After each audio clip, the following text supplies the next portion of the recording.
Hello दोस्तों, मैं हूं आपका अपना संस्कार। इसमें साथ में अपने हैं न्यू होंडा ZR-V। और भाई हम कहाँ हैं? हम हैं इस समय भाई बुद्धा इंटरनेशनल सर्किट पे।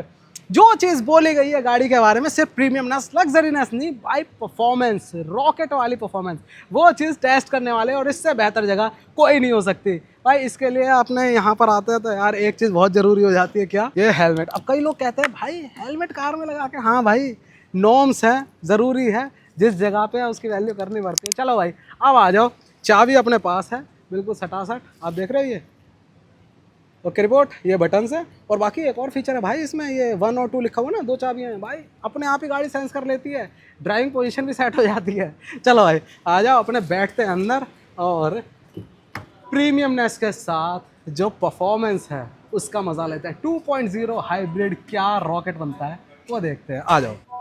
तो चलो जी, ये है इंटीरियर भाई, ऑल ब्लैक स्पोर्टी फील के लिए। और उसके साथ बस एक बार दबाते ही पूरा का पूरा आपको वेलकम कर देता है। इंटीरियर है सॉलिड सा।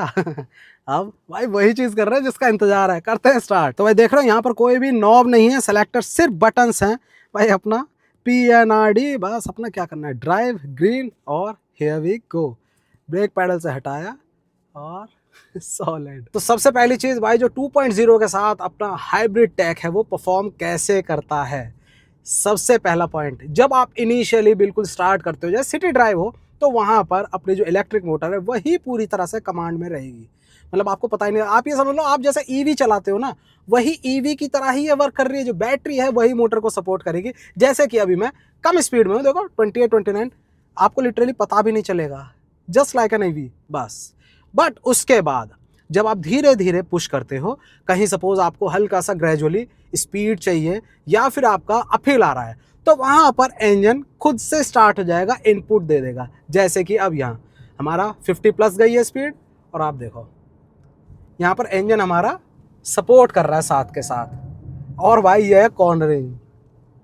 अब यहीं पर जगह जगह हमको स्पीड लिमिट बता रखी है, ठीक है। आप ये कहोगे भाई ट्रैक पे कर रहा है पूरा शूशा करके धुआंधार कर, वो चीज़ नहीं, कंट्रोल में रह के करना है, गाड़ी की परफॉर्मेंस दिखानी है। अभी देखो मैं यहाँ पर मैं कर रहा हूँ 67 68, जो मोटर है वो साथ के साथ इंजन के वर्क कर रही है भाई। स्टेबिलिटी सॉलिड है। बाहर से देखने में बस आपको क्या लगता है, अब देखो अब है असली खेल। मैंने फुल थ्रॉटल दे दिया है, पूरी तरह से ग्रिप कर रखा है। अब आप स्पीड देखो कितनी रैपिडली, 100 प्लस जाने के बाद भी भाई देख रहे हो अंदर आपको रेस्पॉन्स ऐसा रहा है, लिटरली आपको स्पोर्ट्स कार चला रहे हो। मैं 150 टच कर चुका हूं और अभी भी मतलब आप अगर 120 पे भी चल रहे हो, आपको सडन एक्सेलरेशन की जरूरत है, ये इंजन आपको निराश नहीं करेगा भाई। GDI उसके ऊपर एटकिंसन साइकिल, परफॉर्मेंस के साथ साथ एफिशिएंसी। लिटरली हाइब्रिड को यही समझा जाता है ना कि यार किसके लिए है, माइलेज के लिए है। वही बोरिंग हाइब्रिड टेक कि हाँ माइलेज अच्छी मिलेगी, बट परफॉर्मेंस क्या होती है वो आप यहाँ देखो। अब आएगा अपना ये भाई हैंडलिंग, आप देखते होंगे ना वीडियोस में। अब देख लो, मैं 80 की स्पीड पे रख रहा हूँ इसे, 80 ही यहाँ पर अलाउड है, मैं 80 पर रखता हूँ। अब भाई हैंडलिंग देखना, ये देखो गजब भाई, कोई स्क्रीचिंग साउंड भी नहीं आ रही अभी तो, ये आराम से भाई सीरियसली ये जो बनाया हुआ है ये और अबव के लिए है, और ये तो इसके लिए पीस ऑफ केक है। क्या बात है, कौन नहीं दे रहा, कहीं भी आपको स्क्रीचिंग साउंड अब तक नहीं आया। ट्रैक्शन इस तरह से बना के चल रही है गाड़ी, और सब कुछ ऑटो मोड में चल रहा है। गाड़ी खुद से डिसाइड कर रही है कि कहाँ उसे सिर्फ बैटरी यूज करनी है, कहाँ उसे सिर्फ मोटर यूज करनी है, और कहाँ उसे कॉम्बिनेशन यूज करना है। इसमें मुझे हैजल करना ही नहीं है भाई, प्योर ईवी मोड में चलेगी, बैटरी के साथ चलेगी। इसी वजह से जो माइलेज है वो भाई 22.80 आपको क्लेम किया जा रहा है, सिर्फ इसी वजह से। क्या बात है, कॉर्नर्स देख रहे हो आप, 80, वाह भाई वाह, अल्टीमेट हैंडलिंग। बहुत सही डिसीजन था यहाँ पर ये परफॉर्मेंस दिखाने के लिए, ये जगह सूट करी गई।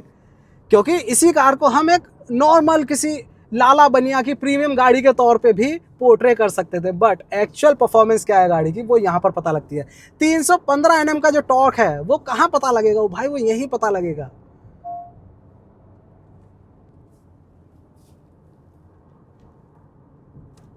वाह भाई वाह, और कोई इंजन की आवाज़ अंदर नहीं आ रही। पूरी की पूरी गाड़ी डैम्प्ड है, चाहे हम फ्लोर की बात करें, चाहे इनके पिलर्स की बात करें, पूरी गाड़ी डैम्प्ड है। इवन जो विंड स्क्रीन है वो भी अपनी एकूस्टिक है, किसी भी तरह से बाहर से विंड नॉइज़ या जो अपना इंजन की नॉइज़ है वो कुछ भी अंदर नहीं आ रही। भाई पूरा का पूरा जो अपना लैप है वो कंप्लीट हो गया बातों ही बातों में। गाड़ी ने मुझे बिल्कुल भी ये बताया नहीं कि कहाँ उसने इंजन यूज़ करा है, कहाँ पर सिर्फ बैटरी यूज़ करी है। रीज़न, जहाँ हमें ज़रूरत थी हमने बस एक्सेलरेट किया, दैट्स इट। इंटेलिजेंटली जो गाड़ी है उसने खुद से अपनी सारी चीज़ें कर लिया है। 150 प्लस भी गाड़ी इस तरह से जा रही है जैसे भाई उसके लिए कुछ है ही नहीं।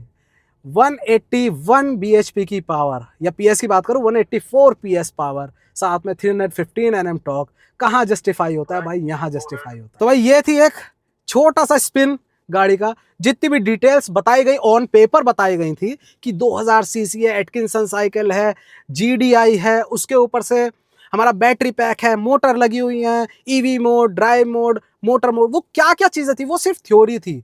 बट जब उसे प्रैक्टिकली हम देखते हैं वो सारी चीज़ें इंटेलिजेंटली किस तरह से आपको आउटपुट देती हैं वो हमने देखा यहाँ पर। गाड़ी खुद से डिसाइड करा गाड़ी ने, आपको जहाँ पावर चाहिए थी वहाँ दी, और आपको सिर्फ कंफर्ट मिला, प्रीमियमनेस मिली, साथ में वो परफॉर्मेंस जो आपको चाहिए थी वो मिली। तो ये शॉर्ट स्पिन आपको कैसा लगा ये ज़रूर बताना। और भाई जो अपना वॉक अराउंड है, फीचर वगैरह, उससे भी बहुत ज़्यादा आप वो रहे होंगे ना भाई क्या क्या बटन्स दिए हुए हैं, क्या क्या चीज़ें हैं। इवन बोस की जो ब्रांडिंग है वो आपको बहुत ज़्यादा कर रही होगी अंदर से। भाई इसके बारे में बताओ, वो सब कुछ बताने वाला हूँ। उसके लिए वॉक अराउंड शूट करते हैं, मे बी इसी में डाल दूंगा, नहीं तो अलग। बाकी ये कैसा लगा ये ज़रूर बताना आप।